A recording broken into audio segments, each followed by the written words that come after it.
1,52,000 करोड़ रुपए कृषि और सहायक सेक्टर के लिए, महिला सशक्तिकरण के लिए 3 लाख करोड़ रुपए से अधिक का प्रावधान किया गया है। मध्यम वर्गीय परिवार के लिए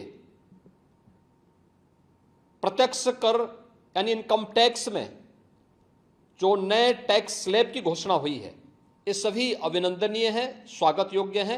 140 करोड़ जनता जनार्दन के लिए समर्पित उनकी आशा, उनकी आकांक्षा और अमृतकाल के संकल्पों को पूरा करने वाले इस बजट के लिए मैं आदरणीय प्रधानमंत्री जी के प्रति आभार व्यक्त करता हूं।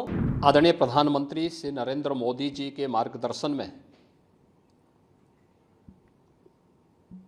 देश की नई संसद में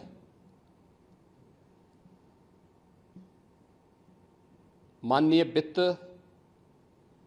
मंत्री जी ने देश का आम बजट प्रस्तुत किया है। यह बजट सर्वस्पर्शी, सर्वसमावेशी, विकासोन्मुख 140 करोड़ भारतवासियों की आशा, आकांक्षा और अमृतकाल के संकल्पों को पूरा करने वाला सिद्ध होगा। आम बजट 2024-25 आत्मनिर्भर एवं विकसित भारत के निर्माण का एक आर्थिक दस्तावेज है। इस आम बजट में अंत्योदय की पावन भावना, विकास की असीम संभावना और नवोन्मेष की नवदृष्टि है। इस आम बजट में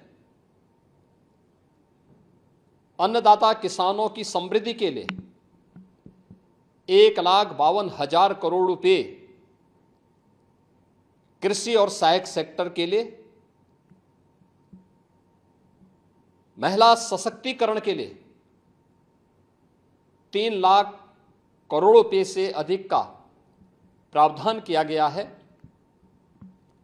स्वाभाविक रूप से आधी आबादी, देश के सबसे बड़े राज्य उत्तर प्रदेश की आधी आबादी इससे सर्वाधिक लाभान्वित होने वाली है, और खासतौर पर तब जब उत्तर प्रदेश 2020 से ही मिशन शक्ति के कार्यक्रम को प्रभावी ढंग से यहां पर जमीनी धरातल पर उतार रहा है।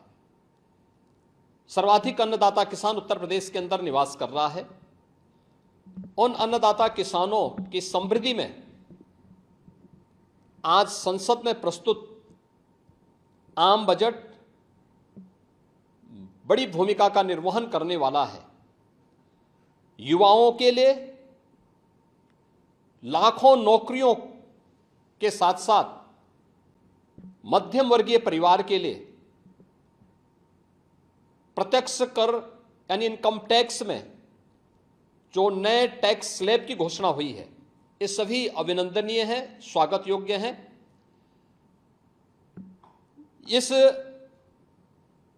पूरे बजट को अगर मैं कह सकता हूं कि यह बजट भारत को $5 ट्रिलियन की इकोनॉमी में बदलने के संकल्प के साथ ही दुनिया के ग्रोथ इंजन के रूप में भारत की भूमिका को और विकसित भारत की संकल्पना को साकार करने का एक आर्थिक दस्तावेज के रूप में यह देश की संसद में प्रस्तुत किया गया है। इस 140 करोड़ जनता जनार्दन के लिए समर्पित उनकी आशा, उनकी आकांक्षा और अमृतकाल के संकल्पों को पूरा करने वाले इस बजट के लिए मैं आदरणीय प्रधानमंत्री जी के प्रति आभार व्यक्त करता हूं। माननीय केंद्रीय वित्त मंत्री माननीय श्रीमती निर्मला सीतारमण जी को और उनकी पूरी टीम का मैं अभिनंदन करता हूं। हालांकि मध्यम वर्ग को राहत देने के लिए इस आम बजट में जो उपाय किए गए उसको लेकर क्या कहना है? देखिए, मध्यम वर्गीय परिवार में टैक्स के बारे में सबसे बड़ी छूट आज उपलब्ध हुई है और ये लंबे वर्ष समय से ये मांग चली आ रही थी। 3 लाख तक के प्रत्यक्ष कर यानी इनकम टैक्स में कोई भी टैक्स नहीं लगेगा। इसके साथ साथ अन्य जो स्लैब भी दिए गए हैं वे काफी राहत भरे हैं। अलग अलग सेक्टर के लिए जो प्रावधान किए गए हैं, गांव के लिए, गरीब के लिए, किसान के लिए, नौजवान के लिए, एमएसएमई सेक्टर के लिए, ये लाखों नौकरियों को क्रिएट इससे होगा। इंडस्ट्री के लिए जो प्रावधान किए गए हैं, मुझे लगता है ये सभी स्वागत योग्य हैं और नौजवानों के लिए, समाज के हर तबके के लिए, महिला सशक्तिकरण के लिए, अन्नदाता किसानों के लिए, सभी तबके के लिए जो कुछ भी प्रावधान इसमें किया गया है, मैं कह सकता हूं कि यह राम राज्य की अवधारणा को साकार करने वाला एक सर्वस्पर्शी, सर्वसमावेशी और विकासोन्मुख बजट के रूप में यह मोदी 3 का यह पहला बजट जाना जाएगा।